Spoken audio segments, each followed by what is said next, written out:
Yo, what's up guys, my name is Mr. Freeze2244, welcome to a top 10 items in Hitman 2 and the Legacy Pack. So for everything that we've gotten from Season 1 and Hitman 2 respectively, all the items unlockable, I'm going to rank them from the top 10.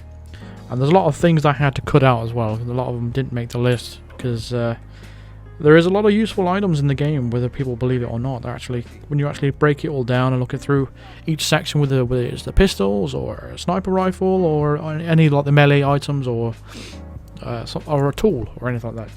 So here is what I think is the top 10 items in the game, starting from number 10.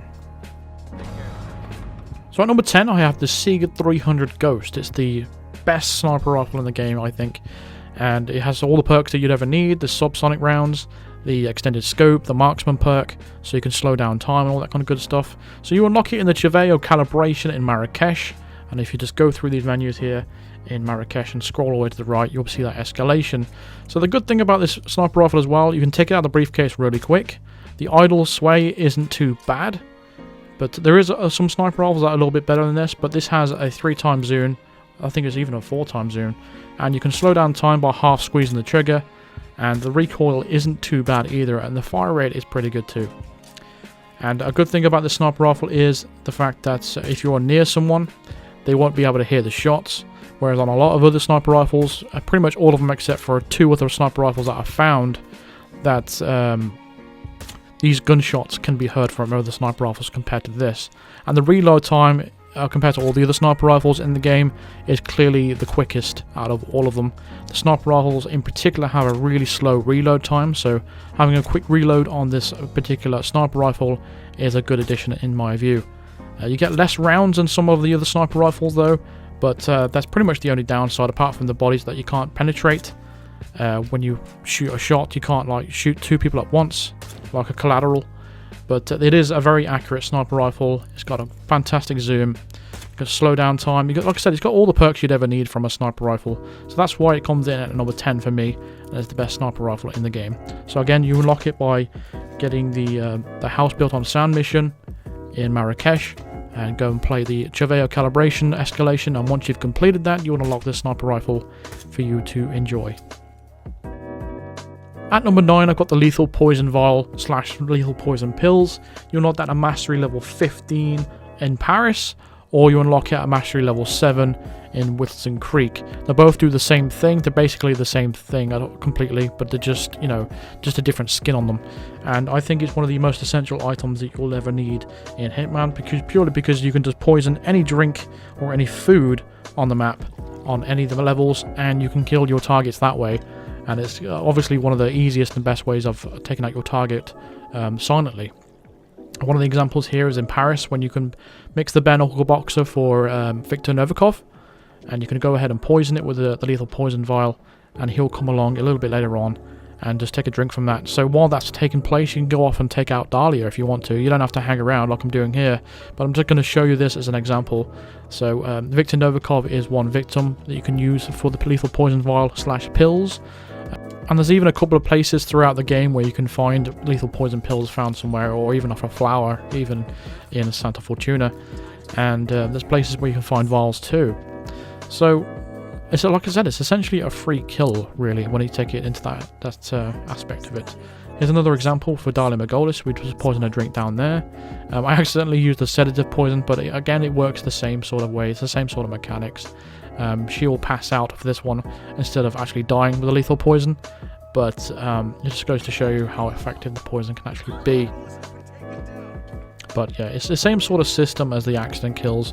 When you get an accident kill and your victim, you won't get blamed for it, and it's the same thing for poison kills. Poison kills is called a poison kill, but it's got the same sort of reaction from the NPCs. Here's another example in Sapienza where we poisoned the spaghetti.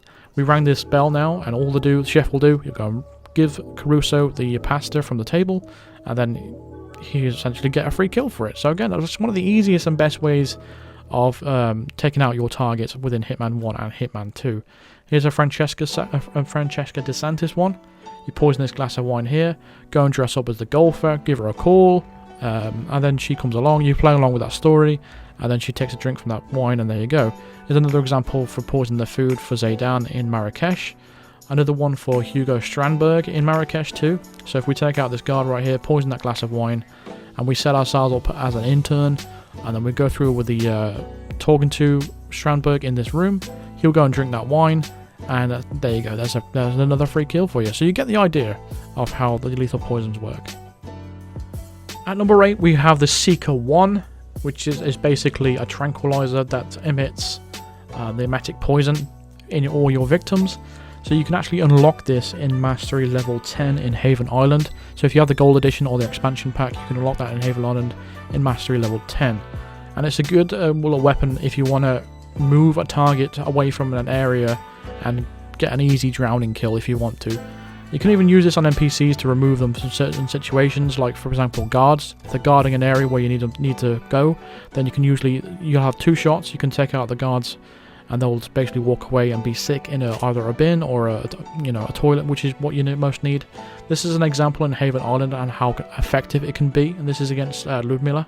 So we've taken a shot there, and she's about to vomit. So we're going to go quickly into this little hut, and we're going to wait for her in here.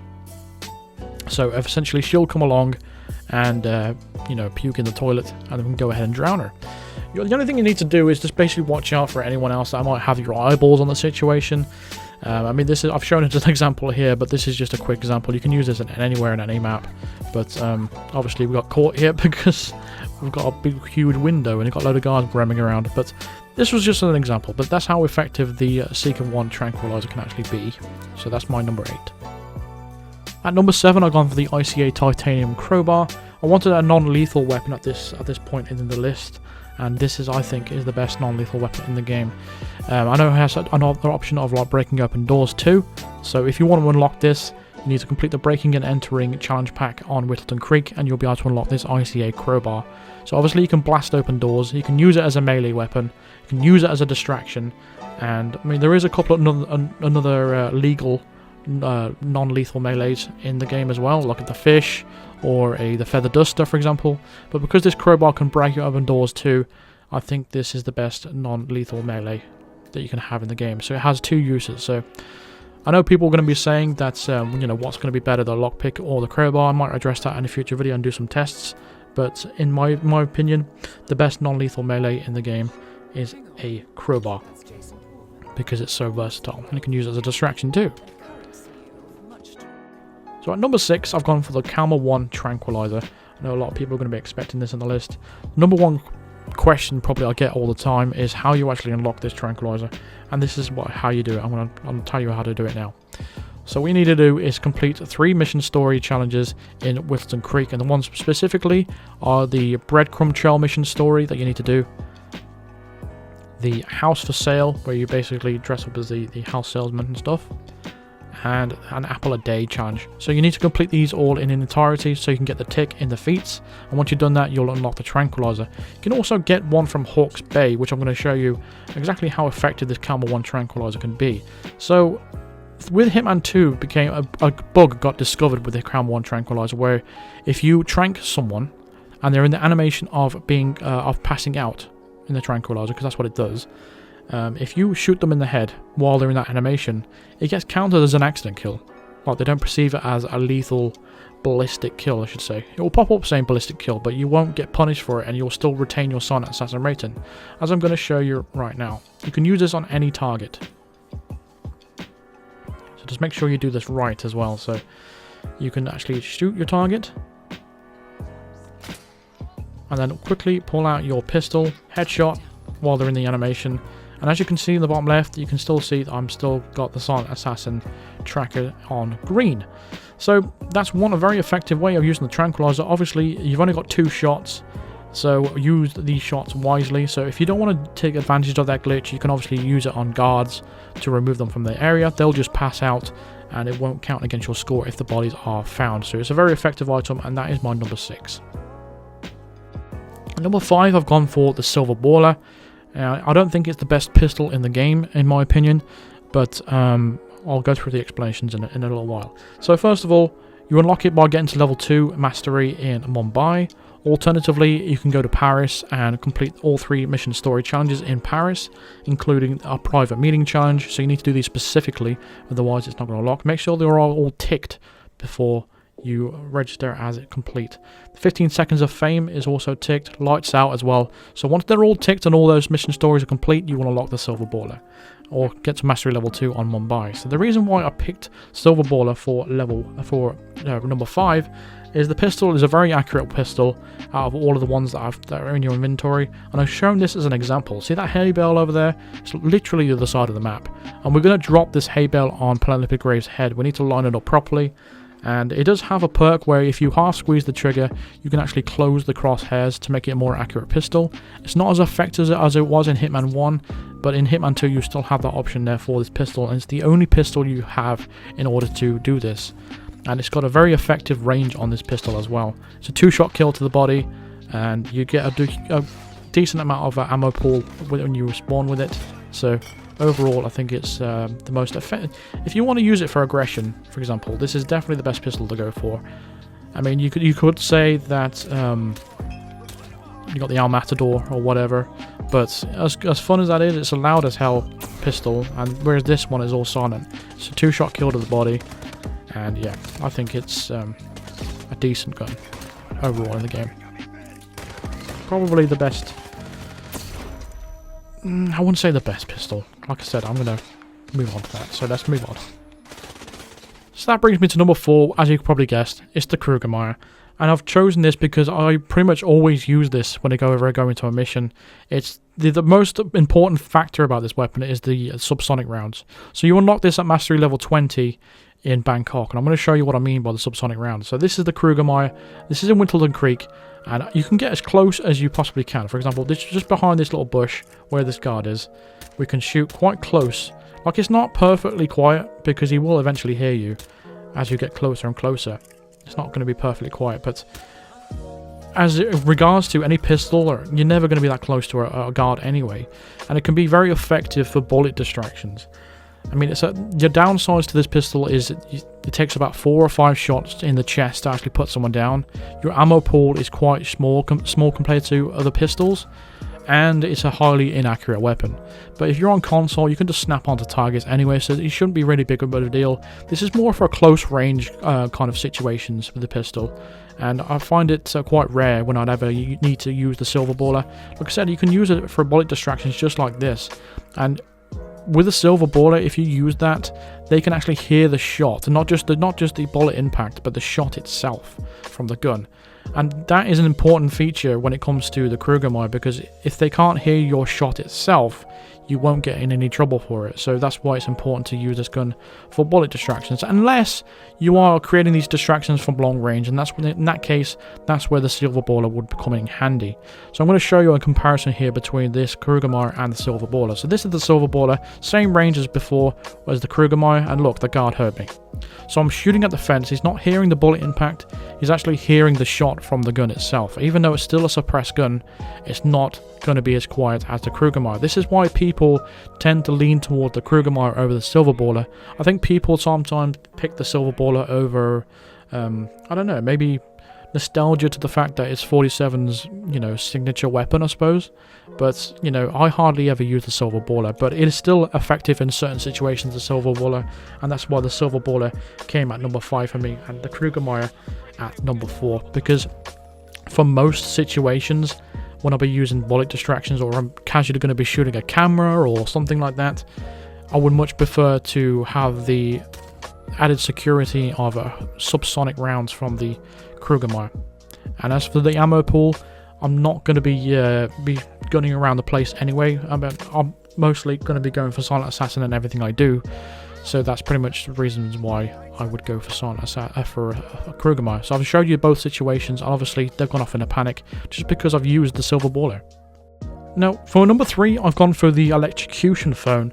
Obviously, a lot of people call this overpowered. I don't think it's overpowered. I would tend to say it's very, very useful.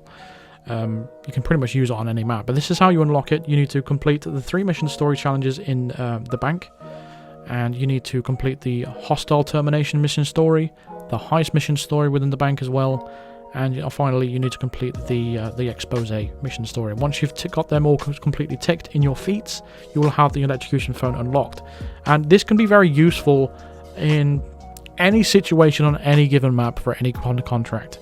You can literally just place the phone in front of someone, and essentially it's a free kill. So let me just show you an example. We're taking out Eric Soda's there with the shaman powder, but that's not the important factor here.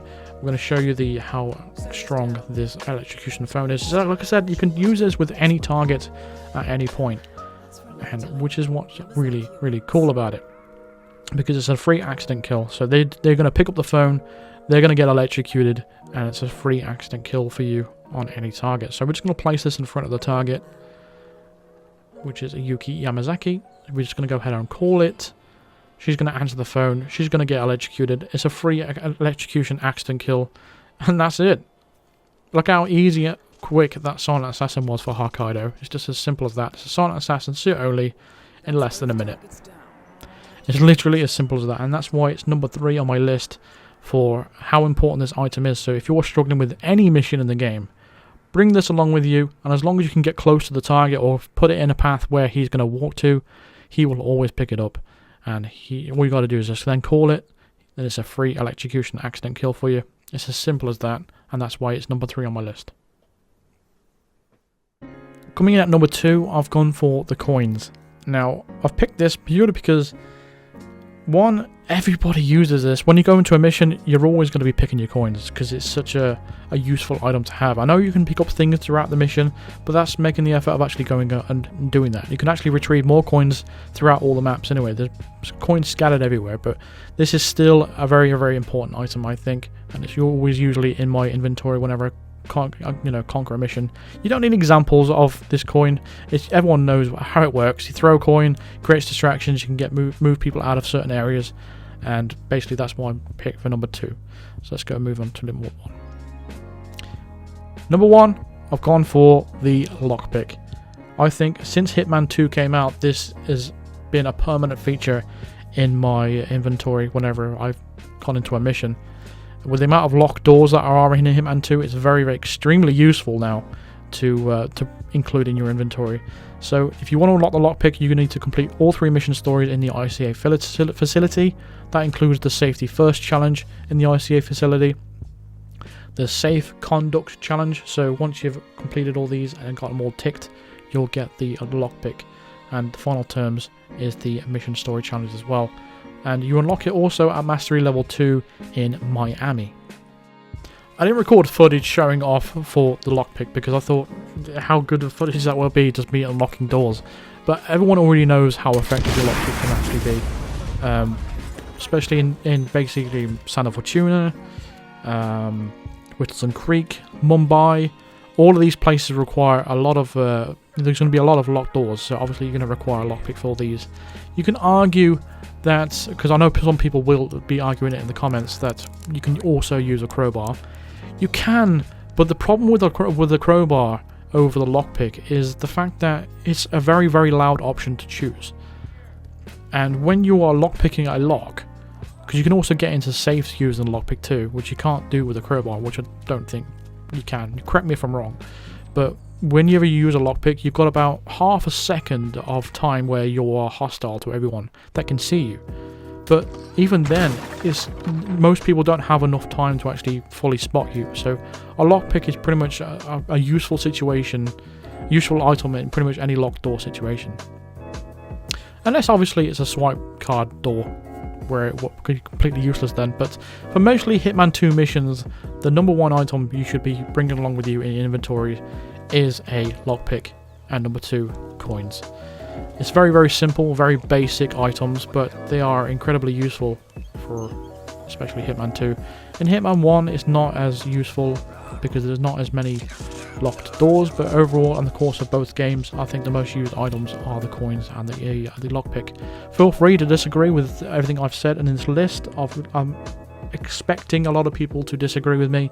I mean, there was a lot of honourable mentions as well, including the NRAM HV suppressed shotgun, the modern lethal syringe, the DAC SMG, which you can use to shoot doors open with it suppressed. You can also use the ICA full auto pistol as well for that situation. A medic grenade, the emetic poison vial, the emetic poison syringe. So there's a lot of things that I've left out of the list, but there's obviously they're very good honourable mentions.